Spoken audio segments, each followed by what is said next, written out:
Hey everyone. Oh, lots of overdrive going on there. How's it going today? Thanks so much for being here, everyone. Um, all right. So, today we launched my latest TrueFire course called Pentatonic Deep Dive. And I just want to talk about some of that stuff. This particular track is not on the Pentatonic Deep Dive, but I want to talk about it because I thought it'd be kind of fun to do something different than the course that you guys could pick up here. So, if you want to pick up the course, it is on sale for 20% off if you enter PENT20. If you order through my website, that would be most appreciated. Okay, so everybody seems to be jumping on in. We've got Phil Mingan, as always, doing the great job. Thank you so much, Phil. S.E. Nesbitt, Graham Ross, Jason Carter, Ron Peterson, what's up, man? Max Josephson, hey, what's going on? Some new people?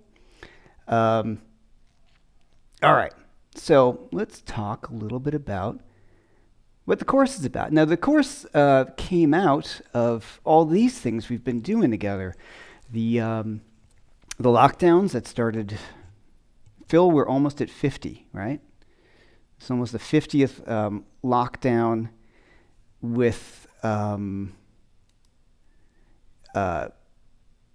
lockdown and interview stuff that we did, right? Okay, so there's that. I got a weird message on my screen, so I'm just got confused there for a second. So that's all right. Okay, so I'm just going to cover that up because every once in a while it tells you something about your stream, and then I'm like, wait, what is this? This is new. All right, so it came through hang out with you guys once the lockdown started, and I wanted to talk about the pentatonic scale. And what's kind of fun is it really evolved into a course through my teaching here. I'm sorry, a little scattered. Phil just said 50 is next week. 50 is next week, so woo, 50th. See what we can do at 50. Okay, now I'm rambling. All right, so it all came through from working here with you guys, and I thought, well, this would be kind of a cool course, and I started putting it together and put together background tracks and tab and notation. So the first thing, and I'll just kind of do like a quick run through of some of the stuff on the course. This particular track is just, I wanted to go for a D minor vamp. Now, if I'm just playing straight D minor pentatonic, the first thing I want to do as I kind of play through something like this is to get your 5 fingerings together. So I'm just going to play my D minor pentatonic scales over the top.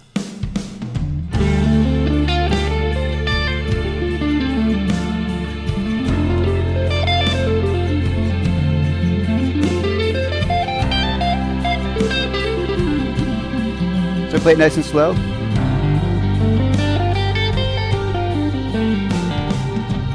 Right? Oh, I played it wrong. Brain fart.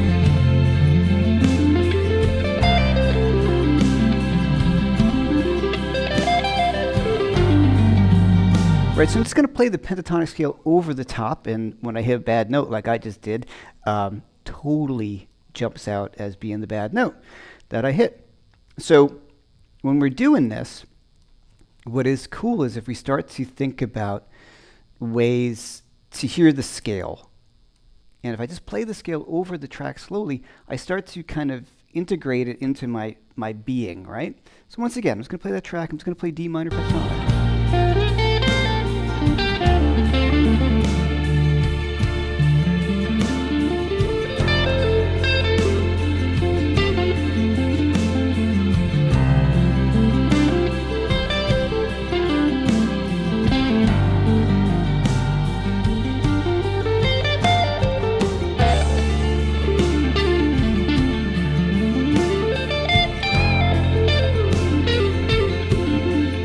I'll slow it down, just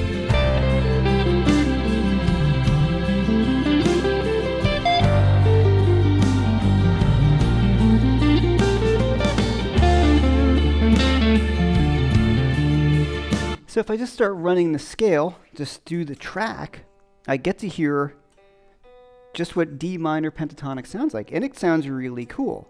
So the first thing I talk about in the course, and I want to talk with you guys today, got a little cold here in New York today, so everything's kind of freaked out, is just concentrate on the sound of the scale and just make it sound good. And when you're playing the scale, think about how fluid you can play it. So I'm just going to play D minor pentatonic.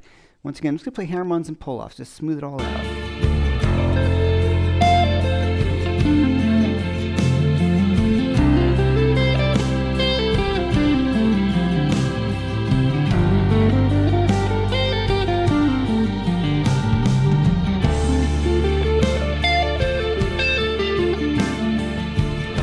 So I don't know, when I was younger, nobody told me to kind of practice that. I'd play the scale, and I'd play it like, and play it really loud, or just go through all the scale fingerings and work with my metronome. But when I play it over the piece of music that I want to solo over, and I just try to sit into the flow, this is in 6, so I've got this kind of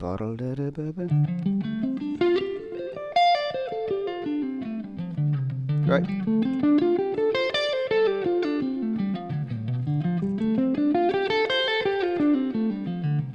And it feels really good because I'm sitting in with the music and I'm playing music with the scale as opposed to just playing a scale.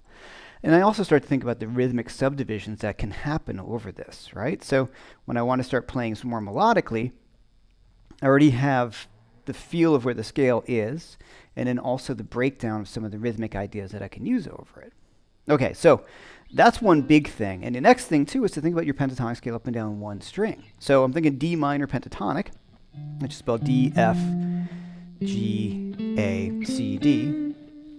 Here's my C, D, F, G, A, C, D. So I can do it up and down one string. We can hear how that sounds.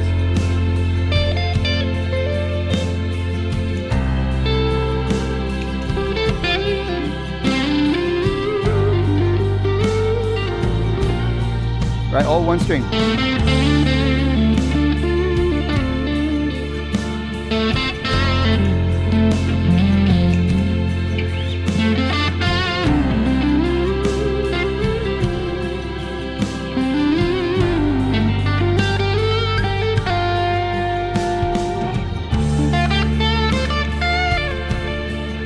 Right, so I'm really hearing that sound.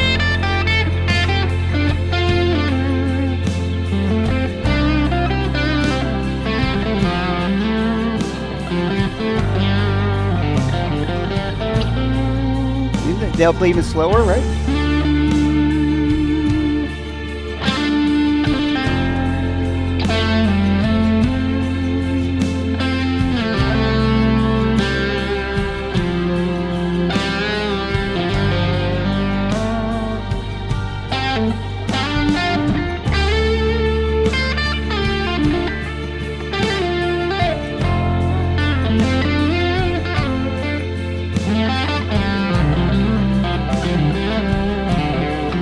Right?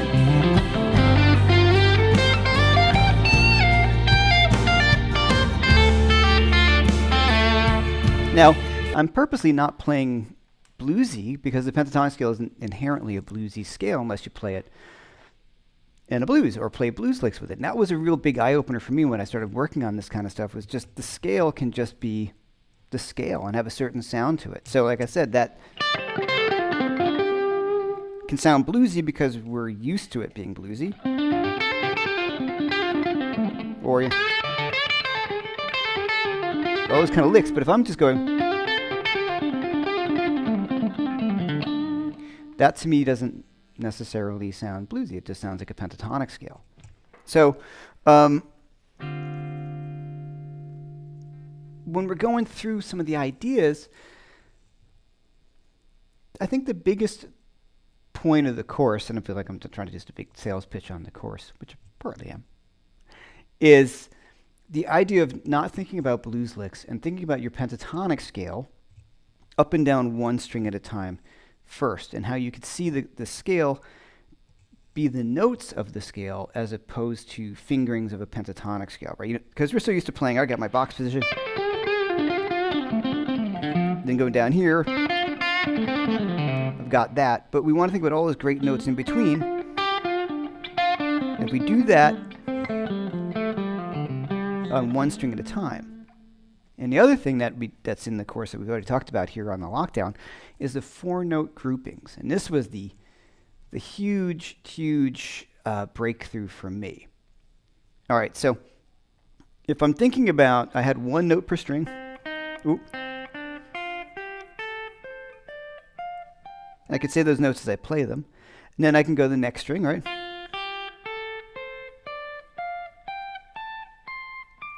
But if I put them together as 4-note groupings, I get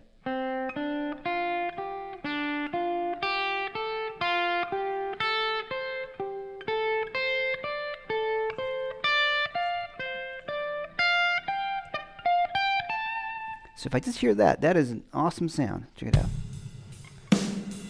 1, 2, 3, 4.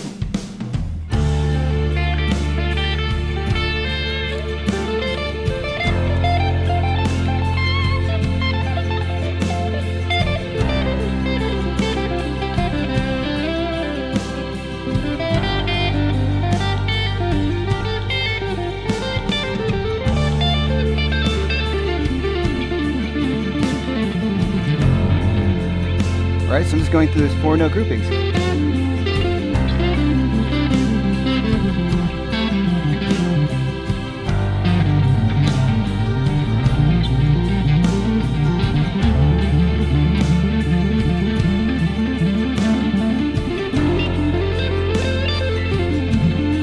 And then suddenly you're getting into that Eric Johnson sort of Joe Bonamassa land, right? And that ripping fast pentatonic stuff.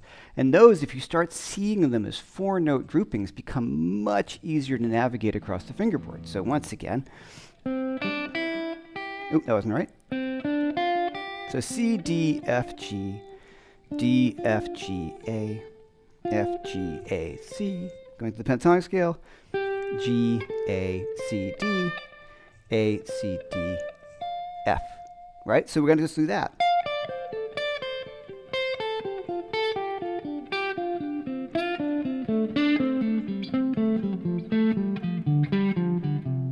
So what's interesting is we find a repeated pattern, thank God, right? So we just have to learn all these things together. So let's just take a specific one. We're going to start right here. So here I have A, C, D, and F. So if I go down the octave, I go down an octave from that, into my A, C, D, F. And then the only thing is between the G and the B string, because our tuning, the fingering is different. So if I do like,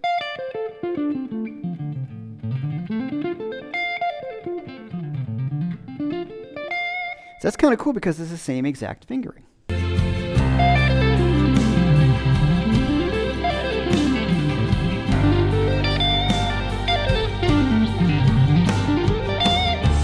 So a faster lick like that becomes much easier because it's a repeated idea, right? So just check it out. So if I just play that once again, A, C, D, F, go up the octave, A, C, D, F, A, C, D, F. That's also here. And then, well, yeah. Then if I had it here, it's going to be a little different if I'm starting on this A, C, D, F. That's where the change in the fingering comes because of the tuning difference. So I might not play it there as much if I'm going to play it fast because it's much more difficult than going. Because it's in the same fingering. All right, so now the next notes are going to be C, D, F, and G.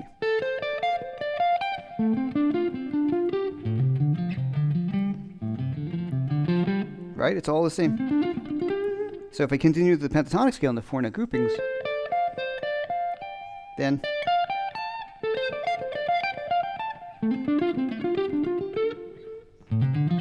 ew, messed that up. Not messing that up. See, like, there we go. I suddenly went to A for a second in my head. So let me just play that. So it's a repeated pattern. So we go through them, just like pentatonic scales, these 4-note groupings repeat, except for the G and the B string, where they are a little different. They're displaced by one string. So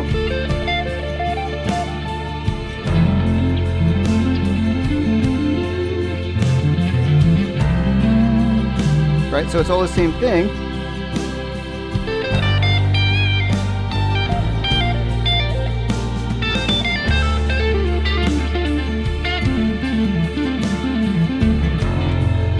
So these faster kind of lines become a little easier to play because you're moving through the scale with a repeated fingering that you've already played before. So to put some speed on it becomes actually a little easier to do, right? So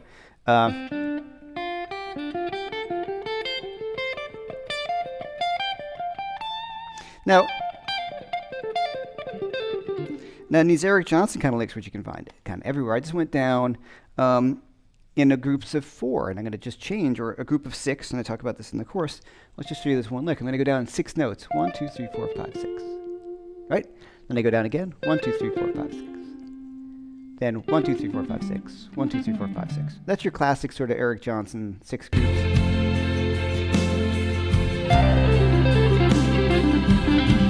Right?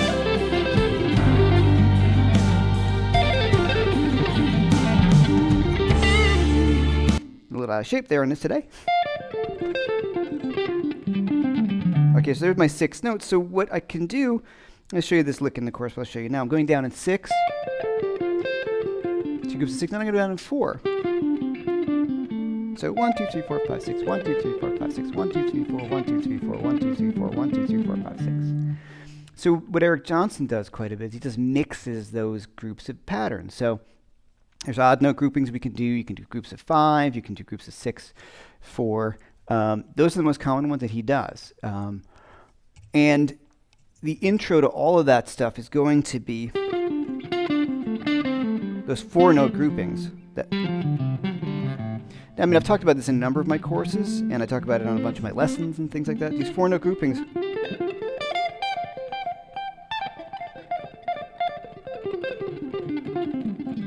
Those kind of things. It all breaks down to these little groups, these little sort of nuggets that make it much easier to play and much easier to see because of, the little boxes.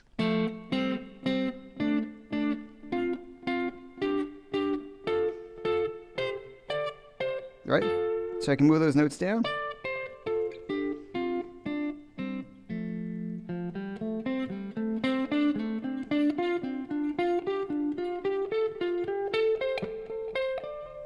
Put them together so it's just a D minor pentatonic.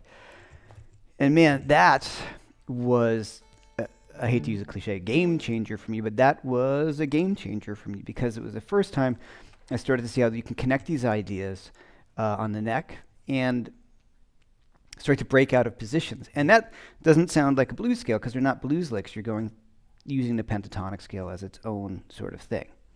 All right, so does this make sense? Let me check out some questions. Yeah, keep on making mistakes. It makes me feel better about myself. The funny thing, and I'm always honest with you guys because it's it's the way to be. It's funny because I was trying to think. I haven't been practicing that much because I've just been finishing up this course. These things get down to the wire. We have to write all the text and everything like that. I'm in the middle of finishing up a course with Brett Papa coming up. So, and then all sorts of stuff. So I'm like, oh man, I got to go on today and talk. And I hadn't warmed up. My house is a little cold today. The heat's not on yet. So all those sorts of things. So I'm one of those kind of guys that have to warm up a bit. There's some of those players who just sit down and and they've got it full on. I'm not that guy, but that's okay. I don't care. Because, when it's a gig, I'll warm up. And oddly enough, sometimes these live things make me a little more nervous about my playing than a gig, if that makes any sense. I think because it lives on forever. That's when he watches the intro, and if I'm clamming all over the place, but whatever. It's not a record, right? Okay, so let's just answer a few questions if there's some stuff and say hi to everybody. First, S.C. Nesbitt, like I said, Jason Carter, John Stamos, Dan Reunion, Zeta, Bro, Ken Keys, 5 Watt World, what's up, man? What's up, Keith? What's going on, Michael Cope? Matt Gibson, what's up, man? How you doing? Michael Fuchs. Yeah, all the crew. I was never missing anybody. But thanks, everybody, for being here. All right, so some questions. Do you change your hand pick positions when you play fast? That's an excellent question. I try not to, because then that you're starting to bring in another technique. So I'm really trying to, where my hand position changes if I'm strumming,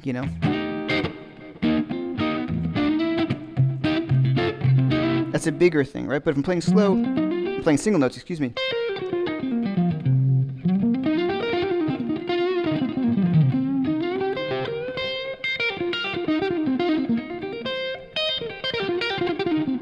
No. It gets smaller, so yes, it does change, but it doesn't necessarily change when I'm playing slower single note things, just even like a scale.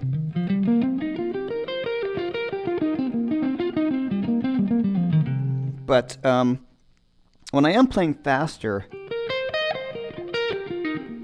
I might do that a little bit of that stuff that I kind of really stole from that guy Troy Grady, who does a great job, and that sort of downward pick slanting stuff. Right? So I'm going to...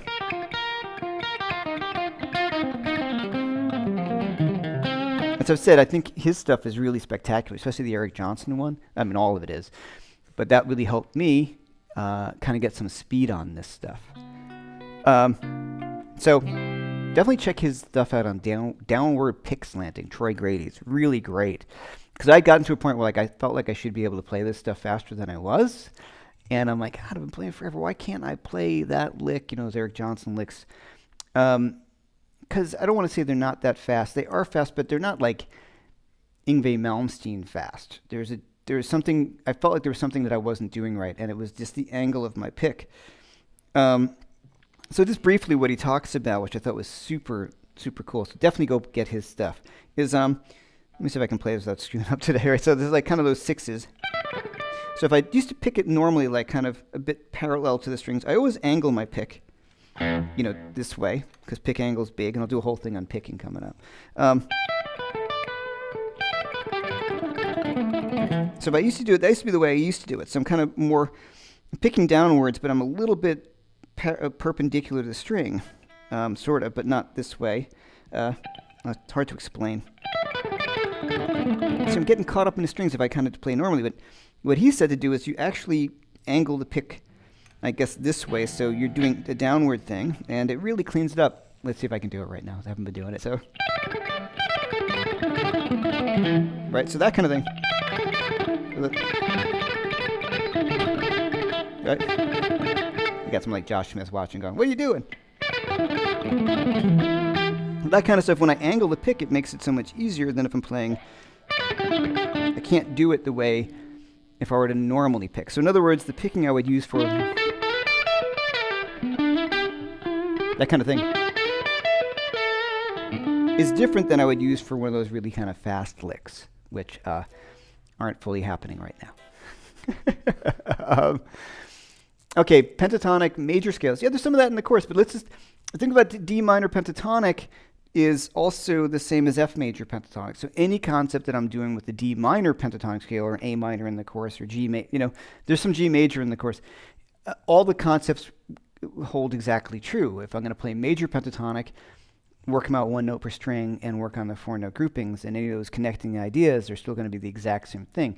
Just your resolution points are going to be different. So what you would do is just practice those over the resolutions. So you have the track on. So once, like I did in the beginning here, where I'm going to play over D minor, but if I was treating that as an F major chord progression, if my chord progression were F major, I would play over that track, and then you would hear that fingering, those collection of notes, as being F major pentatonic as opposed to D minor pentatonic, and then as a result, when you start playing over it, like I said, to do just noodling, you start to get into the feel and where the resolutions are. All right. Can you give us a major key example using major pentatonic? I don't have anything lined up track-wise.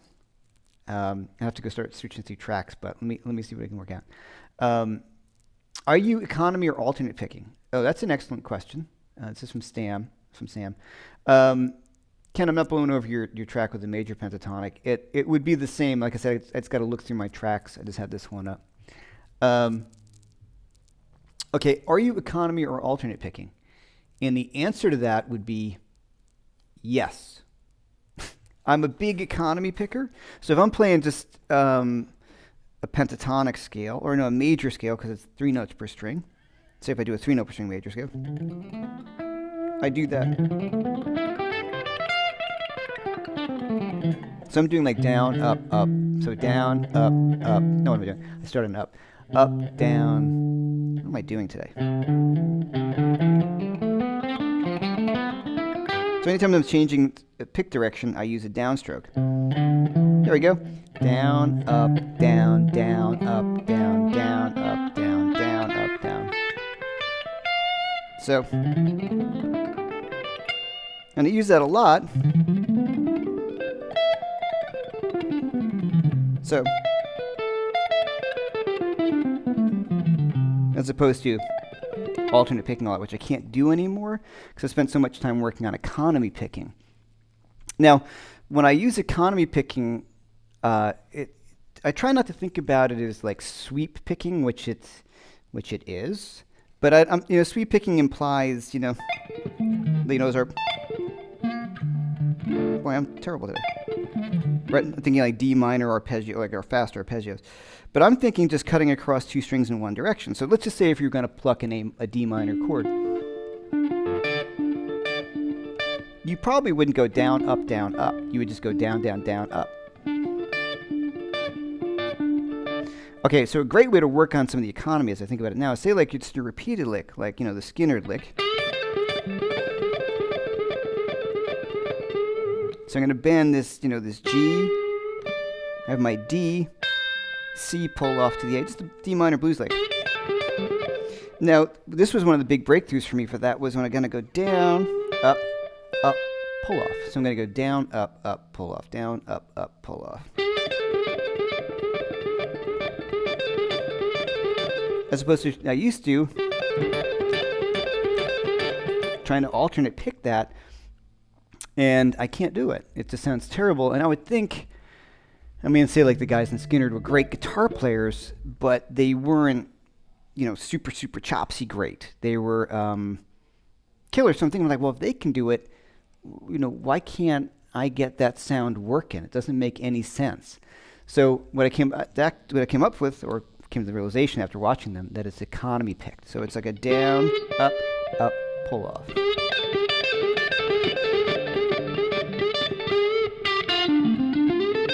Like those kind of licks, those are going to be really worked up with the economy picking because it makes it so much easier to play that. Okay. Well, one thing also about economy picking, man, it takes some time to get together, and because when you economy pick really slowly, it doesn't matter if you're economy picking. But if you're playing something faster, which is kind of the point of economy picking, to use the most economical motion in the changing strings, being able to do that when you're just going doesn't mean as much. So when you practice economy picking, you need to practice it not super slow, but just quickly enough that you take advantage of, or because it's very easy to rush, because the picking is right there. So it's when you alternate pick, your time is built into your pick hand, like 1 and 2 and 3 and 4 and 1, right? Tapping your 1 and 2, and that matches perfectly. So that really works beautifully for rhythmic stuff, and that's why your first guitar teacher always taught you to say, no, alternate pick. But when you economy, that instant built-in time is no longer there, so you're going to do like a down, up, down. So a lot of times it feels like a triplet. And people just kind of skip that because this is a little faster, or they just mess up the time altogether. So you really have to think about it.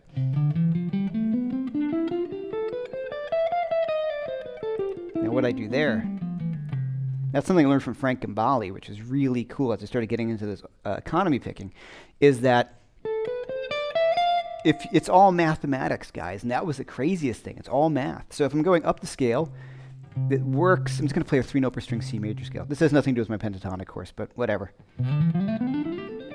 right, 3 note per string major scale, down, up, down, up, down, up, down, up, down, up, down, up, down, up, down, up, down, up, down.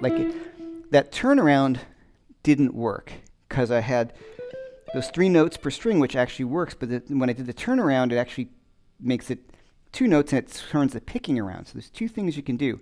The thing that Gambale does is he added an extra note, and that got the picking back to where it needed to be. Or the other thing I would do is do a pull-off. Right, now it does the same exact thing. So I go down, up, down, up, down, up, pull-off, up, down, up. Right, so that pull-off, yeah, you do it slow, it doesn't work. And back into the pattern.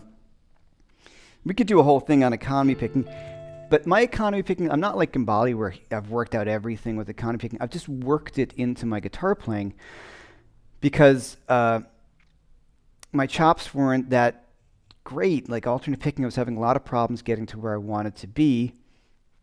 And then I saw a guitar player. I was teaching at the National Guitar Workshop many, many years ago, and there was a guitar player from Iceland whose name was Frederick Carlson.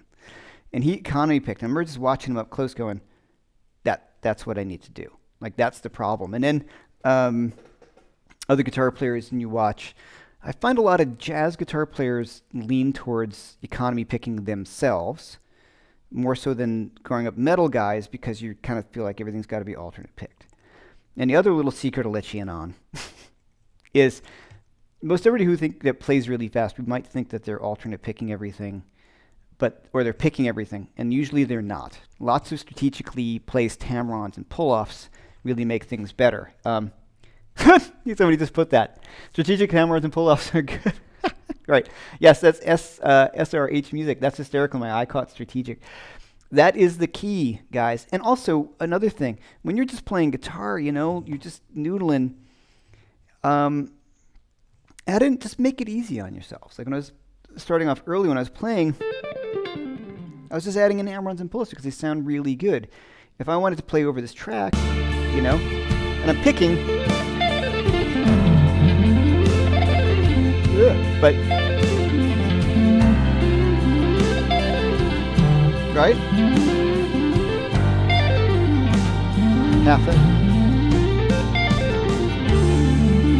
I'm supposed to. Now that sounds cool too, but they're 2 different sounds. At that tempo, I can do both, but if I really want to rip it super fast, that might be pushing the edge of my picking technique, or I might just do a pull-off, right? Because it sounds cool and it's useful. And that's a good way to practice economy.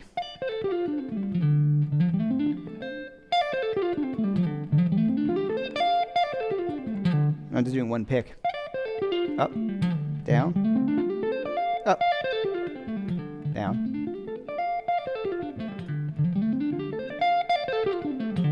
That's a really cool thing to practice. Okay, so, wow. I always get caught in these tangents, giving away all the secrets. I'll do something on economy picking. These are all not my, Frank Gambale, man. I learned a ton from him. I got to the point, though, with him, he changes everything to the point where he can that he can economy pick it. And I didn't want to do that. I didn't want to change my playing up that much. And so what I mean by that is if he plays A minor or D minor pentatonic, he'll do like 3 notes, 1, 3 notes, 1, 3 notes, 1. So the picking becomes down, up, down, up. He does this so he can economy pick the whole thing. So he's worked out the math on it. You can't economy pick 2 notes per string. It just doesn't work. So you got to alternate pick that.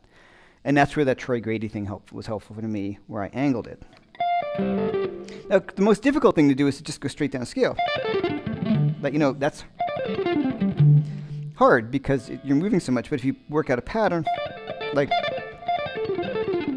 the 6s are a little easier because you're in that region longer. When you just try to rip up and down a scale as fast as you can, that's actually, to me, one of the harder things to do because everything keeps on moving. Okay. Let's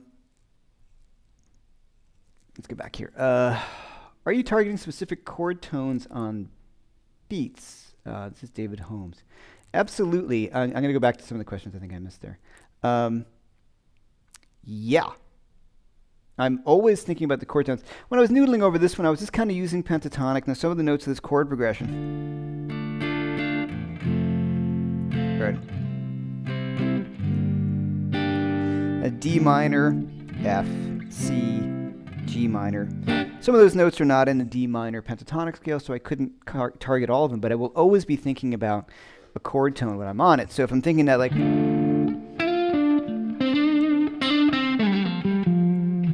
there's my F, there's my C, right? And that's out of the pentatonic scale, that B flat and the G minor chord. So this brings me to one interesting thought, and I do talk about this on the course. The course is specifically about pentatonic scales, and I am a huge, huge believer in limiting what you practice first. So the course is just all pentatonic scales. There's no added extra notes. There's no notes from outside of the key.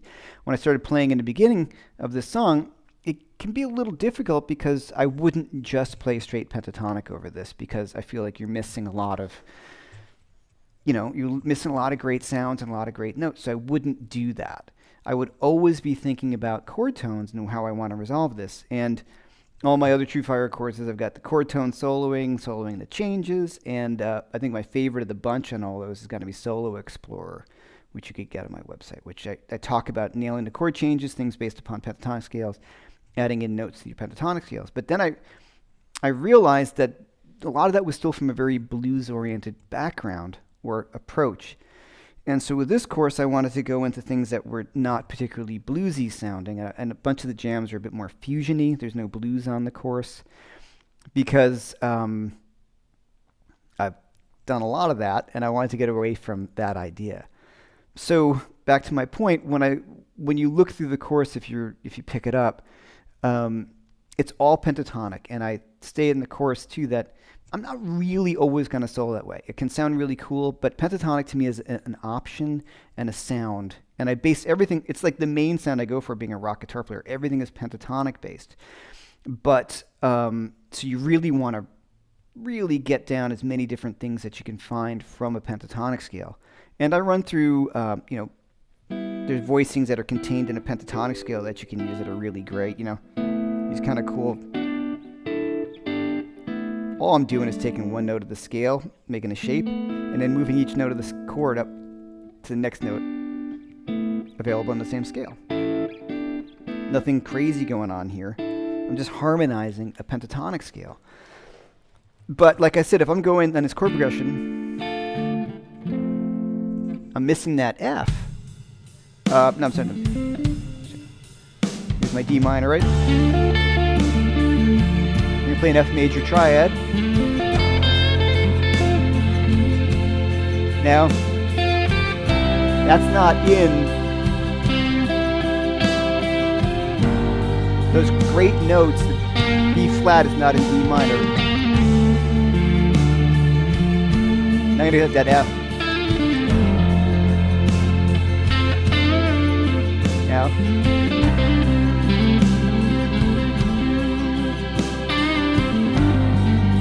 So what I'm going to try to do is find the notes of the chord progression that exist in the pentatonic scale first. So I can target those. So like the D minor, D, F, A. When I go to my F major chord, I'm going to highlight the F, the A, and the C.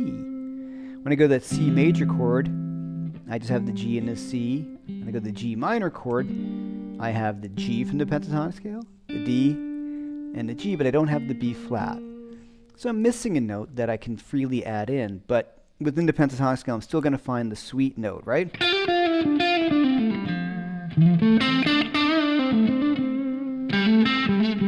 Did you hear the chord progression? I'm not going to play without it. It's just straight pentatonic, but just targeting the notes of the chord progression.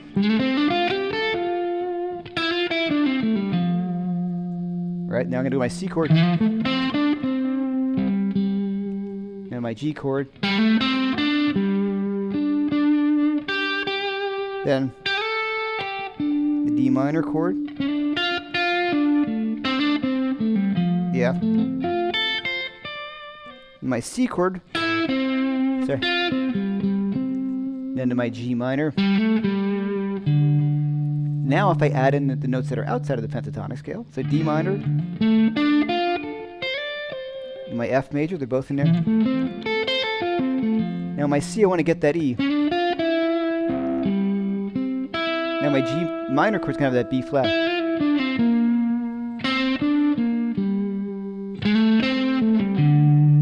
So what's really cool about thinking about that is I didn't think about that when I was younger. I just played the pentatonic scale and screw it, it's going to work, right? Just got to make it fit. And then sometimes you'd hit a wrong note and be like, why isn't that working? Because I didn't know what chord I was on. I wasn't planning ahead.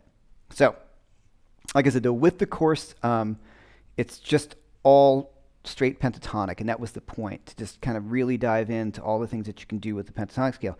And honestly, it's sort of scratching the surface. It's all the things that you can do with the pentatonic scale to still sound diatonic, in other words, within the key. I may do a follow-up of like using the pentatonic scale and taking it out, but all I did here was E minor pentatonic and A minor pentatonic and D minor pentatonic, these scales I cover in the course, the most common, and I'm not playing anything other than those. So these are all diatonic ways to use the pentatonic scale in any situation. All right, so some more questions. Do you have a favorite pentatonic lick for each position? You could show us a way of helping learn the positions. Hey, Chris. What's up, man? Well, I mean, you know, the first... all those kind of blues rock licks.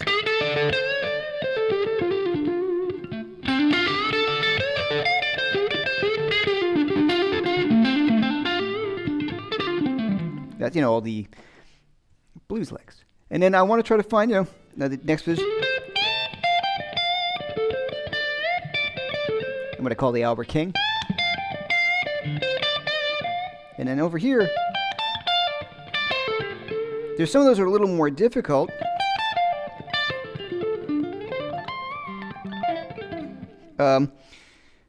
Because of the fingerings, but I almost like those a little more because they're not quite as common.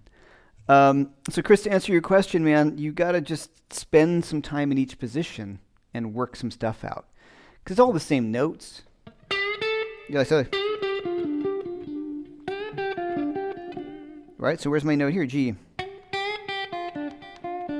There's all the same notes in a different position, so you might want to learn a lick in one position, a lick that you know in one position, and then move it to another.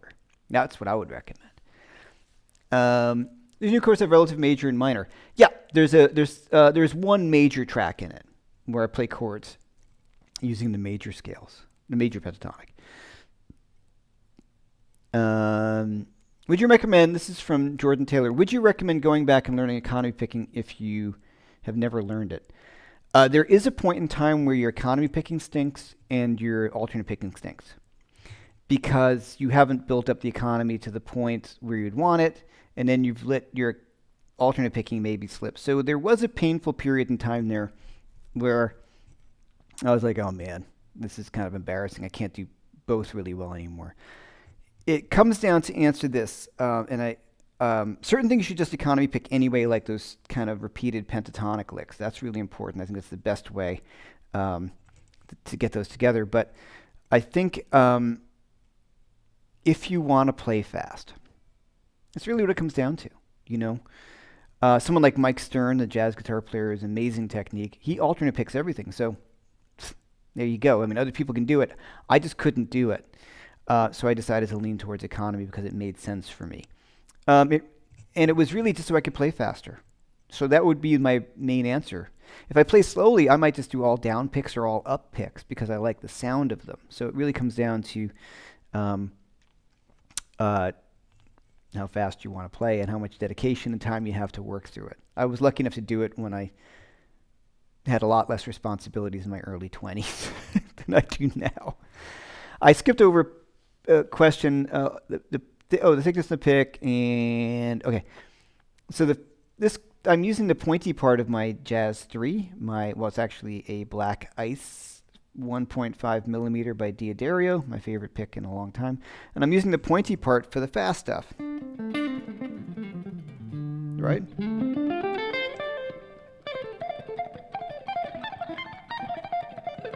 Right, that's the pointy part. But I will switch it around to the round part.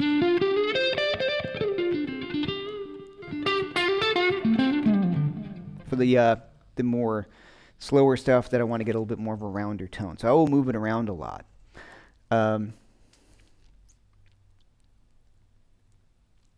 Okay.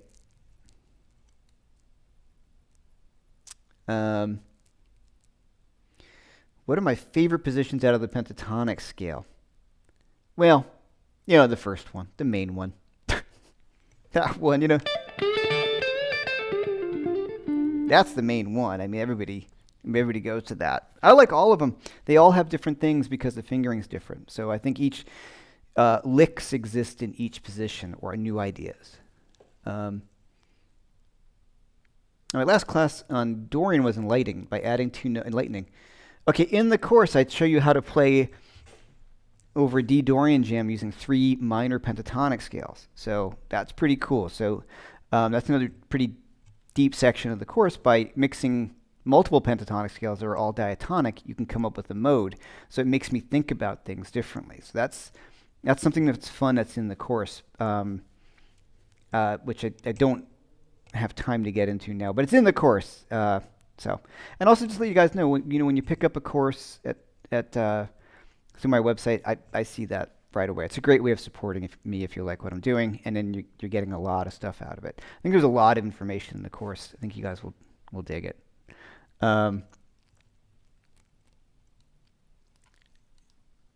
We've always just done it by ear. Yeah. So Sam Stamos was saying that the Dorian stuff was enlightening. If you look back last week, I talked about David Gilmour and soloing over Dorian, and he mostly just did it by ear. But it's kind of cool when you start to see the actual reasons for doing it. Excuse me. I should mute my mic. Hold on. Did you get up close with me drinking? That's always a great sound.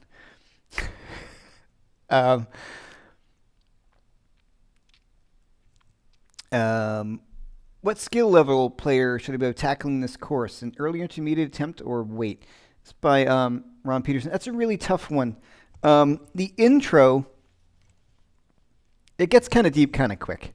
The first thing I do is an A minor vamp, and then I do basically Stairway to Heaven. So the reason why I chose Stairway to Heaven is I just wanted to show you a different way you can play over something really familiar like Stairway to Heaven by mixing around these pentatonic ideas and to break out of the boxes. So I think the intro would be super helpful to anyone because it just shows you the way to learn the pentatonic scales, I think. So the course has about a 15-20 minute intro where I break down a lot of this stuff and my thoughts, and I have charts and to take you through all this. And I think that's a great place to start. I do that with every scale. Anything I learn horizontally, I'll learn vertically, and vice versa. I hope that answered that question. When you're talking about using pentatonic, are you always targeting the root note? No. I'm going to try to get the right note at the right time on the chord, which may not necessarily be the root of the chord I'm on or the root of the scale. It's just going to be a chord tone from that chord. So a lot of times when I'm playing this stuff, I just think about it or use my ears. It takes some time to practice because what's hard about hitting the right note at the right time is you need to know where you are, and that can be a little weird, right? Because if you're paying attention to your solo and you think about scales and notes, and then the chords are going by, and you have to think about, what chord am I on? So the more you start thinking about, it's like patting your head and rubbing your stomach. You need to be able to think about the few things at once. Okay. Some of you guys already have the course. Awesome. You just got the ad for the actual course. That's cool. Yeah, I think they just, people are chiming in and just got the ad for it. So it is officially launched. So yeah, if you get it through my site, it works out much better for me. So I appreciate that. Yeah, and if you hit the like button, that'd be great. All those things. Okay, all these crazy things about YouTube. If you like what you see here, please subscribe to the channel and hit the like button. We're getting sort of floating around 10,000, and getting over 10,000 really helps my channel get bigger. So that would be great if you guys could, spread the love. And there's a lot of people here today, and I really appreciate it. Thanks. This is something I'm just thinking about doing. I'm going to announce it on my Facebook page, and I'll put a thing in here on Instagram. I think I'm going to do a webinar via Zoom on I'm playing chord changes and some PDFs and handouts. So let me know if you guys are interested in doing something like that, so you can grab your questions. It'll be a live thing with a lot more sort of charts and PDFs and things like that. Okay, cool. So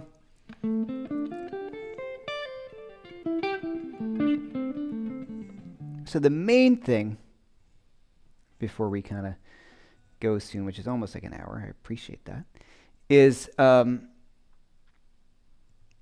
it's about learning the fingerings, like I said in the beginning, running through those. And when I'm practicing these, check it out, guys, I'm not just kind of pounding them out. I really want to think about playing some music with them.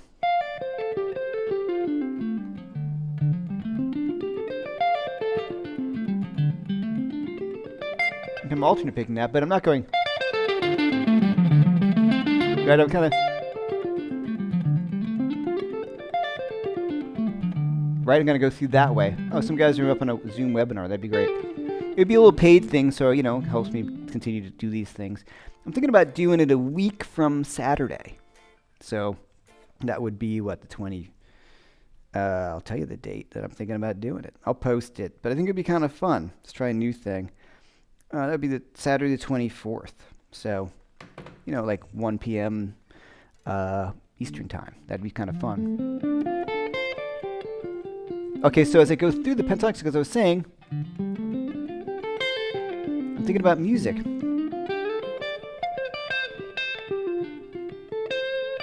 And I'm going to think about dynamics, so I can still practice the scale.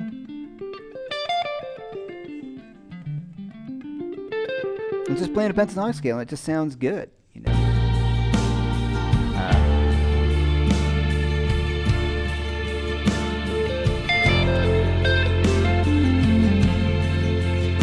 Four notes.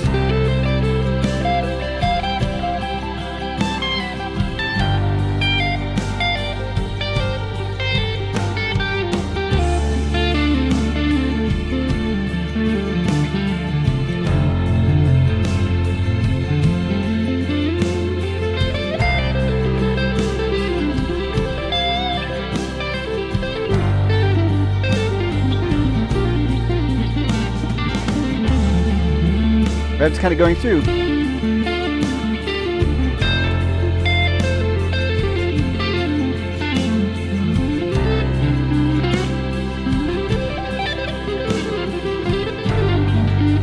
So there I'm just connecting them. That's kind of on a Moss Eric Johnson thing. But my main idea is just, I look at it really, guys, like a bit of a meditation on the scale. Just play the track. Just live with it and listen. And all the tracks on in the course, same thing. Before you really start tackling what I'm doing, just play the track, play the pentatonic scale that's used in the course, and just go up and down and just kind of live with it and feel what it feels like and, absorb it. So when you're playing, you're not surprised by anything. You're just kind of sitting into it. I do this all the time. I think it's really important. Also, one final thing about the course, and I do talk about this, especially on that course. I do solos for everything, but I don't necessarily think you have to learn the solos because there's a few that are really conceptual more than they are learn this solo. And then there's a few things when you want those fast licks and the groups of four and odd groupings and things that I put in the course. You want to probably learn those, but I'm big on the concept stuff, because it's just a pentatonic scale, and then it's up to you to start to kind of do what you want with it. And it's about exploring and having fun with it. And there's no rush. Remember, guys, there's no rush. You don't have a gig tomorrow that you have to shred on a pentatonic scale and all that, Okay, the live stream, you can email me at McErlainmusic@gmail.com. All right? McErlainmusic@gmail.com, and I can send you the info on that webinar that I just thought about doing today. So that'd be kind of fun. I'm playing the blues changes. I think that'd be great. Okay. All right. So any final questions on this? First of all, anybody and everybody who's bought the course, thank you so much. I really appreciate it. Definitely let me know what you think. You can reach me at McErlainmusic@gmail.com. Or here. I just always love to get your feedback on the courses. This is the first one from TrueFire that's ever been put out remotely because of the lockdown and COVID and everything. So I filmed everything here. So it's not your usual TrueFire white background, everything like that. But I do want to thank all you guys for helping this course come together, and doing this stuff was really helpful to me to work it out with you guys and then get your feedback. And people have been always so really cool with emails telling me how much this stuff has been helping them, and that's where the course came from. So, all right. Any final questions? Okay. All right, just the final, the gear questions. I'll just jump to that real fast. Today, I am playing my Tuttle Strat, which I love, love, love. Had it for many years. What I love about this guitar, besides it being amazing playing and sounding and all those things, is I have that silent backplate. And living in Brooklyn, some days the electric just gets really noisy. So if I pulled up my Strat, it was outrageously noisy today. So I'm always happy playing this guitar. This is sort of, I guess, this is the oldest, not oldest. This is the guitar I've had the longest. I've had this one for, I don't know how many years. It's of Michael's guitar. It's number 63. It's spectacular.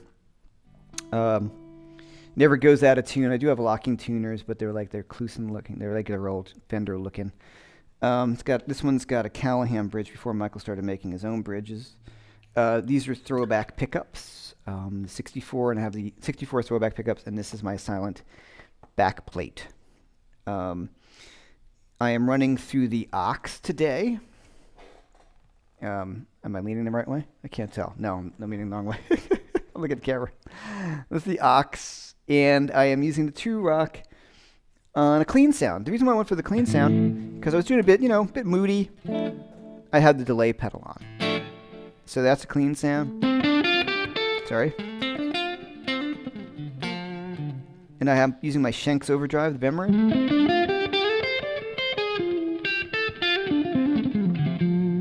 Here's the Gladio.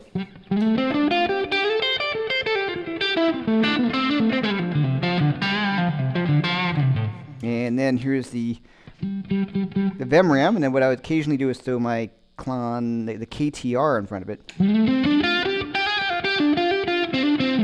Here's it off. And then on.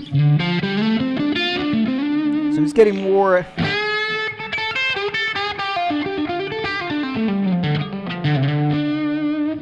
And then so here's the Vemram with the Gladio in front of it. Okay, now, here's the Gladio with the Klon in front of it.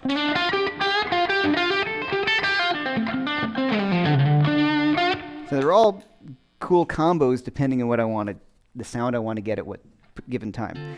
The one thing I do want to talk about real fast, and I talked about this with Tim Pierce on the Les Paul. We did the Les Paul breakdown here.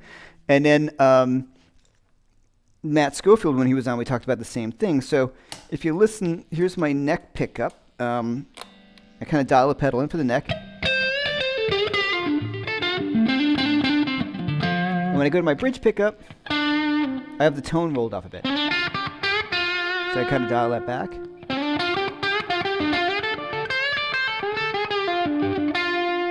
Right? So I'm rolling that back. You know, with clon.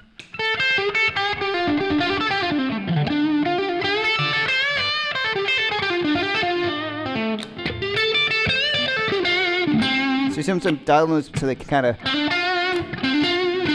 as opposed to this all the way up, a little brighter. It's kind of harsh. So I dial that tone knob back by ear, not by eyes.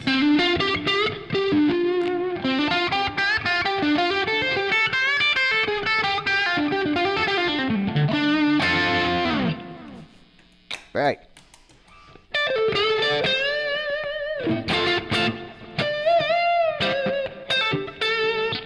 Yeah.